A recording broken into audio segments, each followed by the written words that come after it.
good afternoon, good morning, or good evening, depending on where in the world you're watching from. My name is Brenda Muller, and this is my show, which I call Enthusiastically Self Employed, where I bring on amazing speakers to help those of you who are enthusiastic about your business and looking for some great tips. And today I have with me Kendra Corman. Hey, Kendra, how are you doing today? I'm good. Thanks so much for having me. It's a delight to have you here today. And as we are getting our conversation started, I'm going to ask our audience to please jump into the comments and just say hello and let us know where in the world you're watching from. Maybe tag in someone who might be interested in our topic. You can see it above here on screen. We're going to be talking today about Yahoo and Google email deliverability requirements, which we have the fortune of having an email strategy expert, Kendra, with us here today, who can help us to understand what the rules are and now that the dust settles, I think it's really going to be a great discussion. I know I have questions. I'm hoping our audience will have some questions for us later on as well. And we are live streaming right now on LinkedIn and on YouTube. I'm trying to get us set up on Instagram Live as well. And I was telling Kendra in the pre show, I had to do the clear my cookies and cache thing. And those of you, you know what I'm talking about? Like, I don't know if I'm mentally ready to clear out my cookies and cache because then you have to go back through and reset all of your passwords and links and stuff like that that you can't, aren't remembered on your computer. So I'm going to try to get us on live on Instagram right now as well, but we will be live on LinkedIn and on YouTube.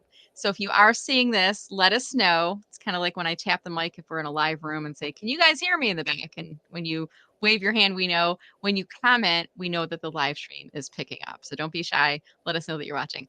While we are waiting for those comments to start rolling in, Kendra, why don't you tell us a little bit about you? Now, I know you. I've been following you. I don't like to say stalk because I think that's a negative sounding word, but I've been researching you and learning from you and absorbing all of my marketing goodness from you over the years. So I know about you, but why don't you tell our audience a little bit about you? So, my name is Kendra Corman, and I've been running my own business for over 10 years now. So, I left corporate over 10 years ago, and that was after I got my MBA because I finally had the confidence to go out on my own and realize the value that I had to add. I've been the Jeep advertising manager, the SRT marketing manager. So I really learned a lot of my fundamentals at a large automotive company managing one of the most iconic brands in the world. I used to say the United States, and my husband goes, Jeep is a worldwide brand. I was like, okay, yeah. And then I went to insurance and I managed a business to business at an insurance wholesaler, managed all of their marketing, and really realized that a lot of the stuff I took for granted, other people didn't know. And so sharing that information, sharing that knowledge has been really important to me, making sure that marketing strategy and tactics are affordable to everyone. Awesome. All right. Well, great. So it sounds like you've got a really great, amazing corporate background that you're now bringing into your business. So the great thing about people like Kendra who are enthusiastically self-employed is you bring all of this corporate knowledge, and then when you're self-employed, you can go a lot deeper into areas of specialization for you. And I've known you for years as this marketing expert, and for a while I knew you as like the email marketing person. And I know you're getting into other areas, podcasting and AI and communications and other things as well. But today we're here talking about Yahoo and Google email deliverability requirements. So, Kendra, for those people who maybe heard about some things but really aren't familiar with what those requirements are, maybe let's start out there. Does that sound fair? Yeah. So basically, I don't know about you guys, but my Gmail account, so my personal email account, has gotten more spam, more phishing, more everything, right? And people trying to pretend to be UPS, missing my delivery package, things like that. This was all in response to that. Okay. And it's a way for Google and Yahoo to ideally get rid of the fishers and scammers out of your inbox, so that it very rarely makes it there. However, if you're not following certain practices, those of us like you and me, Brenda, who do send emails that are value added to our audience, that our audience wants, our subscribers want to get, could negatively be affected if we don't have everything set up correctly. So, yeah. So basically, just so you know, they are doing I'm going to throw out some acronyms that mean nothing to most people. I'm not going to explain it because you don't really need to know what they are. It's magic in the background, but it comes down to DKIM and DMARC policies. So I know, Brenda, you send out of Kajabi. I send out a lot out of Constant Contact and ConvertKit. Those systems are spoofing our email address, right? So Mhm. exactly what spammers do, right? So what we're able to do is add DMARC and DKIM codes into our DNS, which is where our URLs are managed. And when we add this code there, and say I get it in my email account, right? At kendracorman.com, it'll say, okay, this doesn't really look like it's coming from Brenda. It pings the DNS and it says, oh yeah, no, it is, because it's got all the right information and everything matches between the header code and the information inside her DNS. So it's all good. It's all from Brenda and we're good to go. Spammers won't have that. And so that's Okay. really what's important to note on when it comes to the changes that they made and what it's in regards to. Okay, that's good to know. So, and I hear when you saying DMARC, and I'm like, it's like Yeah, when I go to the auto you don't know mechanic any of and that. they asked me a question like, "Is your car a V6 or a V8?" And I'm like, I feel like I should know what that means and what my car is, Mhm. but I don't. And by the way, I have a Jeep. When you said Jeep, I'm like, oh, my Jeep girl in the house here. So I love how you broke it down and explained it, and it's really it sounds like the rule is meant to protect us, not to add in, additional hurdles for the good email marketers to jump through. Is that fair to say? Yes, 100%. And it actually, it's a really, really, really good thing. All of these policies, all of these laws that came out that have strengthened permission-based email marketing is good for you and me and all of us that are sending emails that are value added, Mhm. because it makes it harder for the bad people to get into the inbox, which I Okay. love.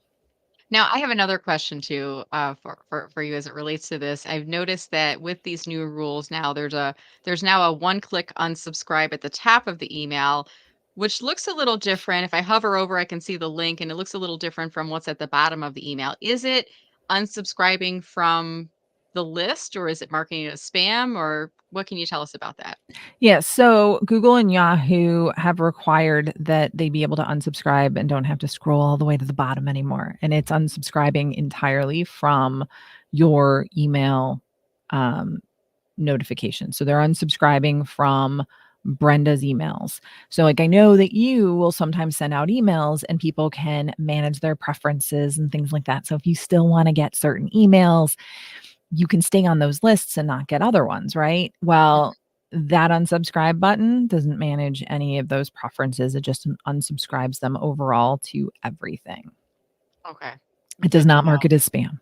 Yeah, that's good to know. And I feel like, and I've even reached out to Kajabi, and I said, hey, why can't I get a one click unsubscribe at the top of my email? And Kajabi is saying it's there, it's just at the bottom of the email. So is this more for private senders than it is ESP email service providers, or what can you tell us about No, that? it's more on all those ESP Mhm. managed senders and things like that. It's helping them more easily unsubscribe from the newsletters, and they're automatically pulling that in and up into the header information. So Okay. that's what it's doing automatically without you needing to do anything. Okay, that's good to know. So, and you, I know, I at least look at you as an email marketing expert. I think you are. You've had so much great knowledge over the years about email marketing. And when this came up, I reached out to you and I said, hey, do you want to come on my show and talk about this? And now that we've been living with it for a few months, the dust has settled a bit. I think things are moving forward. We're going here. Is there anything that small business owners and solopreneurs should know as it relates to the new requirements, anything that they should be doing that can help them with deliverability or open rates? Any tips for us there?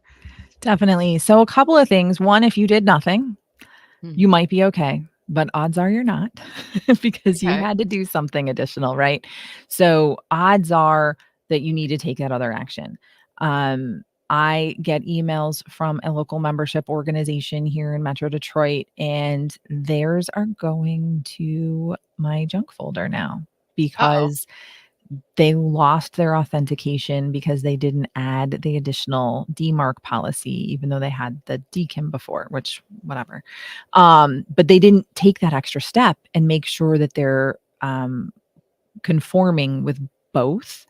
And so now it's no longer coming from them. It's coming from at ccsend.com, which is fine because that one's authenticated, and will make it through.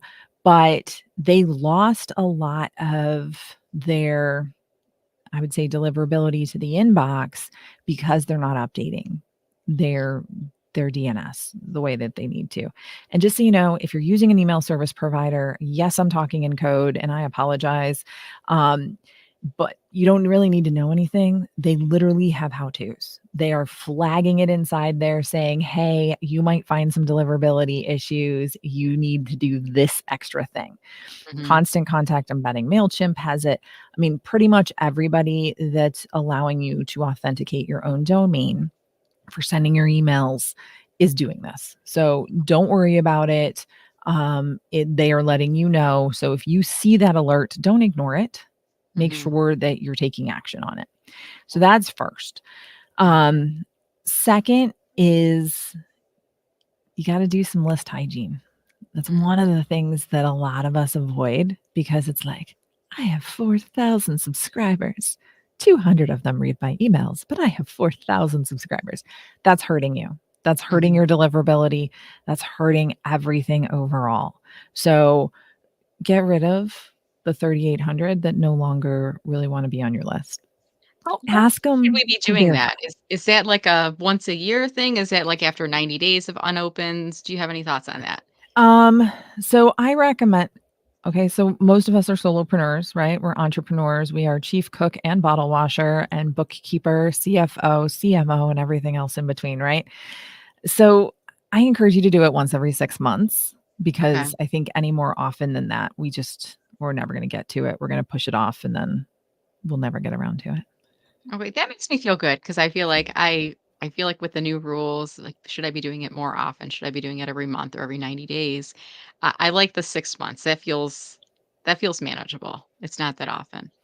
Yeah. And I mean, the first time you clean your list, um, again, it might hurt a little bit because your numbers are going to go down. But again, it's all for good. Okay. Yeah. Because you want people that are interacting with your emails, because that's going to tell Yahoo and Google and Outlook and everybody else, hey, the people that I send to on a regular basis want my emails because they're reading them, they're filing them, they're taking an action.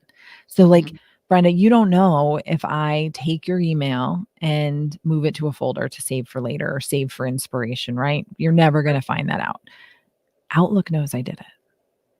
So that is a sign, even if I'm taking actions with it, that I am interacting with your email. And so those email service providers want people that are taking action with emails because then they know that it's wanted and needed. Good. And I would think at the same time, if you are doing what Kendra says, practicing good list hygiene, removing inactive emails every 6 months, I think your open rate would also go up, right? Some of your Yeah. stats in there. Mhm. It does. It definitely goes up. They're saying over 20 to 30, somewhere between 20 and 30% seems to be where the average open rates are. A couple years ago now, it feels like, feels like just yesterday, but a couple of years ago, iOS 14 and 15 updates started for anybody that's using Apple Mail. So Mhm. again, even if you're using a Gmail or Mailer Marketing, if you have it loaded on your phone or iPad and you're using that Apple Mail app, it's already pre-opening. So you saw a spike a while ago in your open rates. It might have been a small one, but again, Apple was pre-opening again to protect people from privacy so that Mhm. you didn't know what device they were opening on, when they opened, things like that. And Okay. just so you know, an open is just downloading the pixel that's embedded somewhere in an image. So when they open up the images, that tells you that they opened the email per se. Okay, that's good to know. And I did hear something about the apple, and in the back of my mind, I'm like, I should probably be aware of what this means. But I also, honestly, I'm like, I can reach out and ask Kendra sometime. And Kendra and I are both part of a networking group in Forum, and we meet once a month in the Troy group. We're meeting this Thursday, and then we've got another event we're doing on Saturday. I'm like, I get Kendra 3 times this week. I I feel know very it's my week of Brenda. And I was also, and I put this up on screen because I have noticed even for myself when you said check your junk email, I'm noticing more senders are starting to slide in there, more safe senders, more people that I've subscribed to their list and I'm not getting any. And I'm going to give a shout out right now to my friend Mark Struczewski. His handle is Mr. Productivity. And he's a, he messaged me. He's like, "Are you getting my emails?" Because I'm friends with him. He's like, "Can you double check your spam folder?" And I went into the spam folder, and lo and behold, a bunch of emails from Mark Struczewski were sitting inside there. Is there any, I mean, I would say for our audience, check your junk spam folder, like look inside there at least once a month, I think, to see if things are in there. And then is there an easy way to mark people as safe senders so that they're not going into the junk, or should we be doing anything different as recipients, I guess? Yes. So as recipients, a couple things. One, you want to make sure that if you're in Outlook, you're right clicking and you're marking it as not junk. When you get that first one, take that action, make sure that you mark it as not junk. It'll add it to the safe senders list and make sure that it doesn't get in there. Um, I would look at Mark's from email because it might have changed, right? He Okay. might be authenticating and sending from at ccsend.com, whatever his email service provider is using as their blanket authenticated email. So it looks like extra spoofing, but he might have been sending from his email before. You won't know that on a reply. It'll be buried a little bit in the header. So you'll want to take a look to see where it's coming from, because now you're authenticating or you're adding to your safe senders list a different email address, right? Gotcha. Because it's coming from a different email address that's been authenticated with these new requirements. Okay, that's good to know. So I will mention that. And I think he actually, now that you say it, I'm remembering he said he just changed domain. So it was on markstruczewski.com and now it's on Mr. Productivity. So I think my email incorrectly marked it as a spam.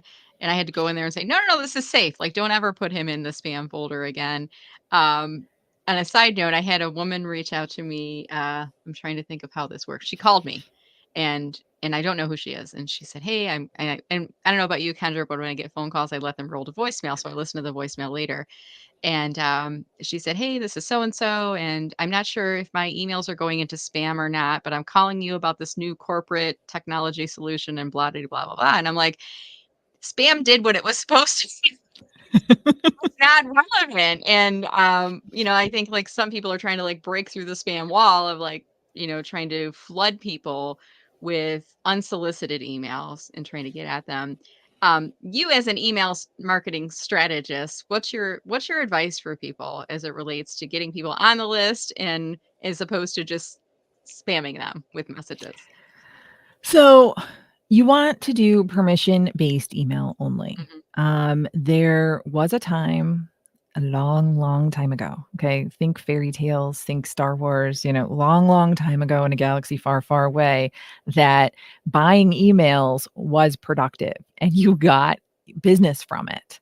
Yeah. We haven't been there in probably, I'm going to say 20 plus years. Okay. Wow. So, Hmm. yeah, it's been a long time. Some people still saw it as effective, depending on who their target audience was and things like that. It is not effective. It damages you. Do not do that. You want people to opt in, either verbally or implied. So, mostly verbally, you want, if you're going to a networking meeting like we're going to on Thursday and you get business cards, you do not just take people and add them to your email list.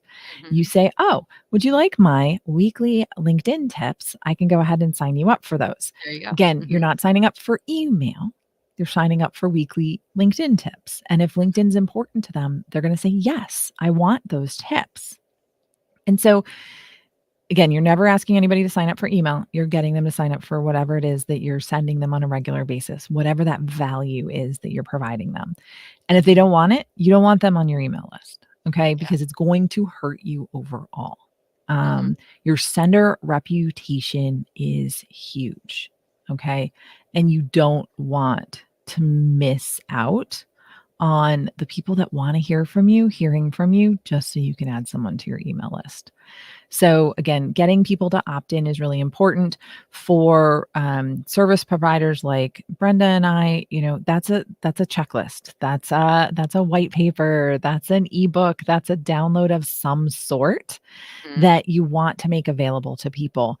And when you do that, then they're opting in for that, and then they're going to start getting your other emails. If they unsubscribe, fine, not a big deal. I gave them the value that I promised, and Mhm. we can move on.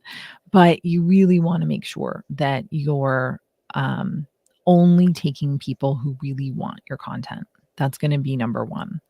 Yeah. Number two, from name and email address. Okay. Mhm. You're from, like, I know you as Brenda Meller.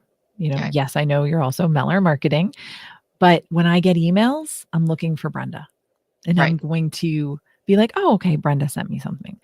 Just like you, it's going to be, oh, okay, this is from Kendra, not her, full service business, which is a full service agency, H Consulting. Right. Like, yeah, I Yeah. know that's delete.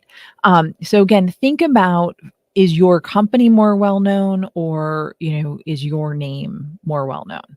That's where the from name should be coming from. So That's think great. about that.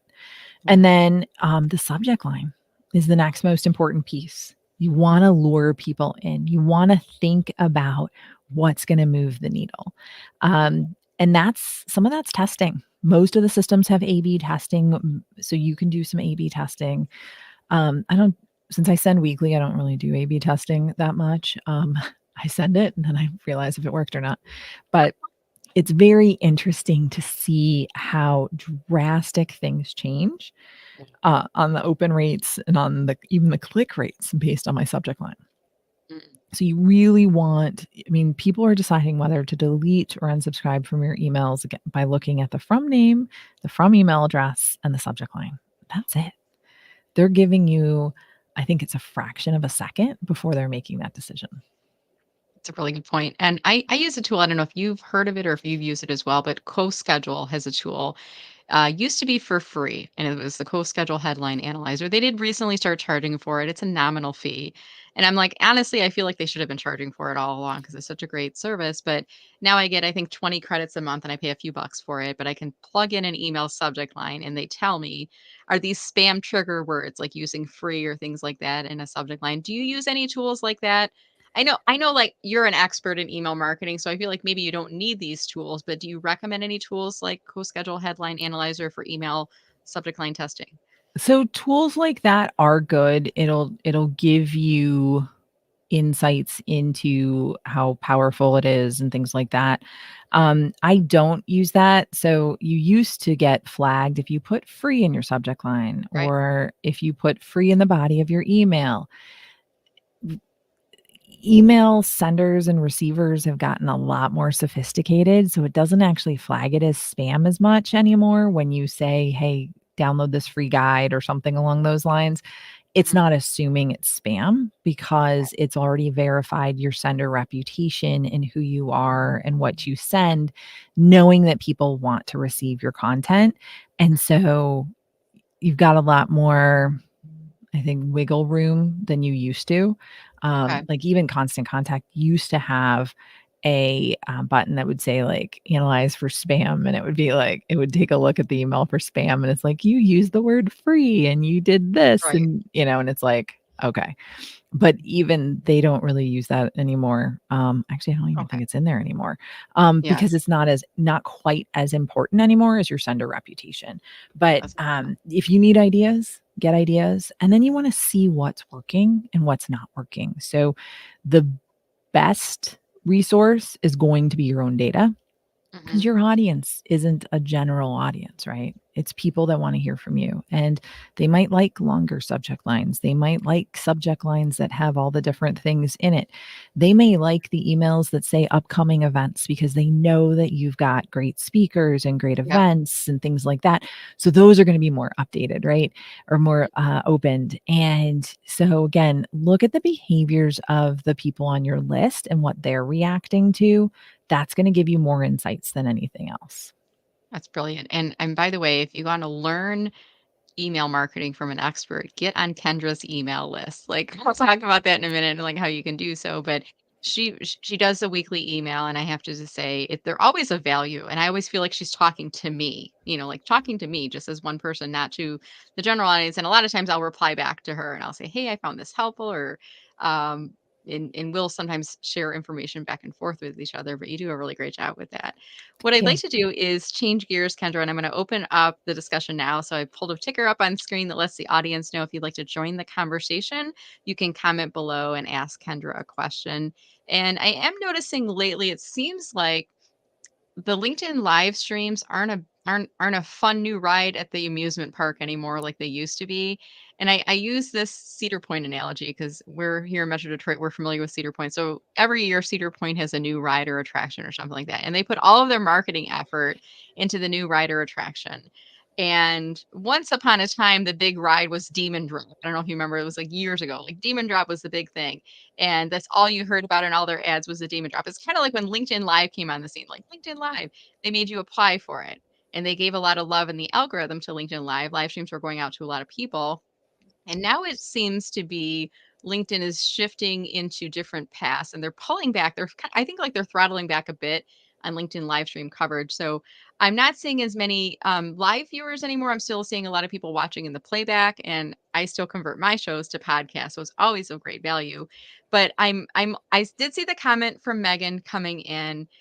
So Megan, thank you so much for watching. I think Megan, if I'm not mistaken, Cleveland was in the 100% view of the eclipse. I think they had total darkness, if I'm not mistaken. Do you remember hearing about that, Kendra?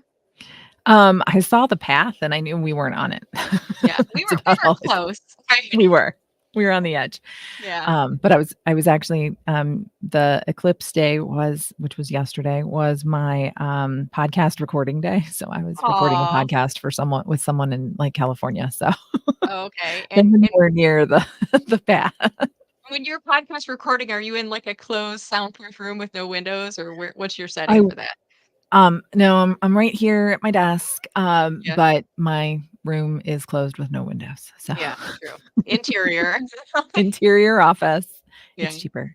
Oh, good. So Okay, yeah, very cool, Megan. yeah, so she says absolutely it was magnificent. So it did get dark. And here, I'm in Fraser, Michigan, Metro Detroit, and we were in the 99% zone, and it got dark. It was kind of like twilight, but it was still bright outside, and it was eerie, and the temperature dropped for a little bit, and then it got bright again, as well. So at any rate, it was a fun experience. They say the next one will be 10 years in Alaska, and the next one close to us will be 20 years from now. So we'll look forward to that. All right, now I see some folks that are starting to come in. We got Jack jumping in as well, and Megan is starting to tag in. Thank you so much, Megan. She's a great Yes, thank you. ambassador and supporter. She's tagging in Together Digital to definitely listen into this recording. So we're going to start to wrap up our conversation here today, and we were here today talking about email deliverability requirements for Yahoo and for Google. And as we start to wrap up our conversation, the first thing I want to do is I'm going to share your LinkedIn profile up on screen, Kendra. And as I'm pulling that up, can you remind people, is there any specific instructions that you have if they want to increase the likelihood that you're going to accept their invitation? So odds are if you're watching this, you're probably connected to Brenda. So I do actually look because now that LinkedIn limits, I used to like decline anybody that didn't send a note, but since I learned from Brenda that you're not limited on the number of notes, that's totally fine. So as long as y- you're your headline isn't some big salesy thing, I'm pretty much going to accept at this point, Yeah. especially if you're connected to Brenda. Yeah. But I just got someone that they're like, I help you get X% YouTube views or whatever Right. increase. And I was like, okay, they're connected to a few people I know. Let me take a look. And the first thing I get from them is a DM that says, hey, I'd like, I can help you with your YouTube channel. Here's my Right. information. And I'm like, no, unsubscribe, like unfriend, like disconnect. So, you don't go right into sales like that, right? So, Yeah. as if you're interested in building relationships and connecting. I'd love to connect. Again, I know that not everybody with premium can just automatically send notes. So Yeah. don't worry about that. You're probably connected to Brenda. I will acknowledge that and consider that a good one. And then Yeah. as long as your headline isn't like something crazy. Yeah, I have to tell a quick sidebar story about the YouTube marketers that are trying to help us out. And I'm starting to get these more often lately. I don't know if you've seen these yet, Kendra, but an email where they say, "Hey, I'm watching your YouTube channel. You've got great video content on here." And then they grab a screen capture and they circle like everything on my YouTube page in red and with arrows pointing to it. And it reminds me of when we were back in grade school and you got your paper back from the teacher and you thought it was a really good paper. And they marked like everything's crossed off and circled and arrows. And I'm like, "Is this a sales technique? This does not make me feel good. You're telling me everything I've done wrong, and I'm tempted, but I haven't done it yet. I'm tempted to go on their LinkedIn profile and do the same thing. So done Oh my wrong. gosh. So You totally need to do that, and it needs to be a LinkedIn Live. right? But I always think about energy moves in one direction, and I want to focus on things that are forward reaching for myself and for my business, and not necessarily something that's just makes me feel good about the situation. But at any rate, I also want to pull up your LinkedIn URL up or your website here up on screen, kendracorman.com. And I know you're working on a couple things right now, including I'm seeing this podcast boot camp that's coming up right now. So do you want to tell us a little bit about that? And then also, Yeah. if people are interested in working with you, what are the other services that you offer? Yeah, so the number one issue that all solopreneurs, entrepreneurs, almost everybody will acknowledge in the world of marketing is the fact that they don't have enough time to do consistent marketing, right? Mhm. I mean, that's what you hear. Before we jumped on, Brenda and I were talking about Neil Patel, and he came out with some research on how often you have to post on different platforms to grow, benchmarking other brands that are growing. And it was like X 3+ times a day. Instagram, you don't even want to know the numbers right now. Yeah. And I mean, it's a lot, right? And then I'm telling you, you have to do emails, right? And then, so you can't keep up with all the things. You just can't, right? We're chief cook and bottle washer, CFO and CMO and everything else in between.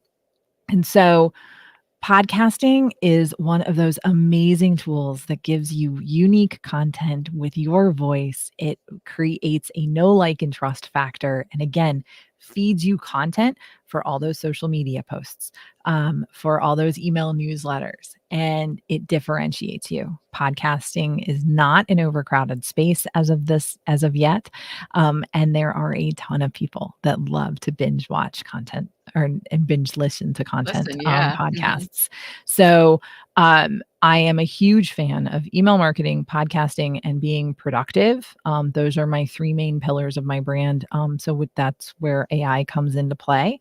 But if you're interested in starting a podcast and are a little bit concerned about it, that's what the podcast boot camp is for. I got to turn my head and look at my calendar here. The first training is live on April 11th. Mhm. And then I have live trainings on the 15th, 16th, and 17th of April, since we're in April 2024. Mhm. And then the boot camp closes on the 23rd. So if you can't make them all, you have access to all of the recordings. You'll have Mhm. access to everything until the 23rd of April so that you've got the confidence that you need to move forward and get that podcast started to be more effective and efficient with your marketing. That's awesome. And if people happen to be listening to this on the podcast, and I'll say the podcast will probably go live maybe a month or two after we're talking here today. So will that boot camp be available in the future, or are there other services that you Yep. look at There will working with? be there is a wait list for the boot camp, that will be up there because my next one is actually not gonna be until January of 2025, if you can believe Oh, that. okay. But you can join the wait list for that, and joining the wait list will allow you to, get my emails, so that'll automatically sign you up for my email newsletter too. You can go to kendracorman.com/bootcamp, and you'll get all of that information. But if you want the deep dive course, I actually do have a course that is available for podcasting. I also have some other courses. My email marketing course is going to be launching this fall, and it's being fully redone with a ton of AI and ways to be more effective and efficient and productive there. Because again, We just don't have enough time to be consistent. And so I'm creating all of the ways that you can be more consistent and with your unique voice. And then if you're interested in individual coaching or consulting sessions, then I'm also available there. Again, you can just reach out to me through LinkedIn, or you can go ahead and email me at support@kendracorman.com. That's awesome. And I have to do a little shout out because I read Kendra's book, Thank you. Mastering AI in Communications here. And I have to say, AI is still feels like it's like the Wild West. It's a new field. I think it's growing in popularity, and people are realizing we've been using tools like AI all along for like Grammarly, even in voice to text and stuff like that. We've been using that. So now it's just like getting comfortable with it. And I have to say, this is is it shook? Am I remembering it correctly? The Yeah, term? so it's a short, helpful book. Yes. Yes. So it's a shook. And literally, it's not, I read this in 2 nights, and I probably could have read it in 1 night, but I was reading it towards the end of the night, but it's really, interesting, and I love your framework that you put together in here, and I just wanna give a shout out. I know we're talking about email deliverability requirements, but there's some things in here that can be utilized as you're thinking about what to put inside your email, so I think there's a tie in there. I'm gonna kinda bridge those 2 together there, right? Everything links together, right? Yeah, there you go. Well, Kendra, this has been such a delight chatting with you here today. Any final comments for us on Yahoo and Google email deliverability requirements as we wrap up? Yeah, so I would say one other thing that I would like to point out is that if you are a spammer or you just go adding people to your email lists and things like that, the damage that you're doing is severe to your sender reputation of your entire URL. Your entire domain is going to suffer even when you're sending one-to-one emails. So be very, very careful, because if 1% of your email list unsubscribe, or I'm sorry, doesn't unsubscribe, marks your email as spam, okay, from in Google, in Mhm. Gmail, that means people that have Gmail accounts and people that use Google Workspace, Google is going to turn off all the emails from your domain. So, I Ooh, mean, you're that's getting these changes are severe. These changes carry major ramifications, mhm. but they are fantastic for people that are doing the right things, that are managing their email list correctly. There are some companies that are no longer emailing to Gmail accounts Wow. because they don't feel they're sending enough value, or their list doesn't feel like they're sending enough value. Yeah. And because of that, and because they get so many spam notifications, they've actually had to turn that off. Mhm. That's not a good thing. Yeah. You don't want to do that, and you don't want to have to do that. So, um, Google has email tools and things like that that you can utilize to check your performance, and a lot of other things available to help you do better with your email deliverability. But overall, just I think the biggest thing that you want to do is make sure you're doing the right things. Make sure that you're sending email to people that want to get your emails, and make sure that you're sending them value. Okay. Good point. And I would be remiss if I didn't invite our audience to come and join us on Saturday. We're doing this event. It's called the Shift Live-a-thon event. And since I have Kendra on here, I want to ask her. Um, I know you're doing a session on Saturday that's going to be talking about. Let me just pull up the topic here. Podcasting. Podcasting. I was like, I think it's podcasting. I didn't want to say Yes. this same thing Yeah, I'm on gonna there. be talking about podcasting because, again, we're limited on time, right? And Yeah. if you make the shift, the first thing you're limited on is time. Yeah. Before you make the shift, what you're limited on is time and audience, right? So you wanna build an audience. Yeah. Creating a podcast is something that you can easily do a lot easier than whatever you're imagining this is. And you can do that to grow an audience even before you make the shift if you're looking to shift from corporate to solopreneur. That's awesome. And join us. We're going to be live on Saturday. If you can't make it live, you're welcome to register and get the playback. You have to go to mellermarketing.com/shift and you can hear more from Kendra that day. So, Kendra, this has been such a delight. I look forward to seeing you again on Thursday and then again on Saturday. But I just want to say thank you so much for coming on the show today. Thank you for having me. I appreciate it.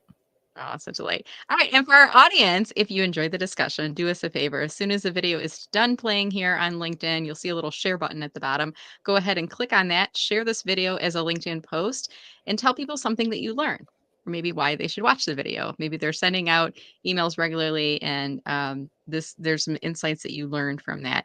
If you do share it along, make sure that you tag Kendra and myself. Remember to use the little @ sign, and then you'll get our names in the drop down. That way we'll get notified and we'll both jump on your post, add a thoughtful comment, and start to spread the word. This also lets us know that you enjoyed our broadcast, because when you are enthusiastically self-employed, you no longer get performance reviews, and our feedback from our community is it helps us to know we're doing the right things and we're providing value out there. So with that said, I want to thank everyone so much again for joining us here today. And hopefully we will see all of you this Saturday at the Shift Live-a-thon event. Remember to go to mellermarketing.com/shift if you're interested in joining us for that. And with that said, I hope you all have a wonderful weekend. Stay safe and stay healthy. We'll see you all on LinkedIn. Take care, everyone. Bye bye. Bye.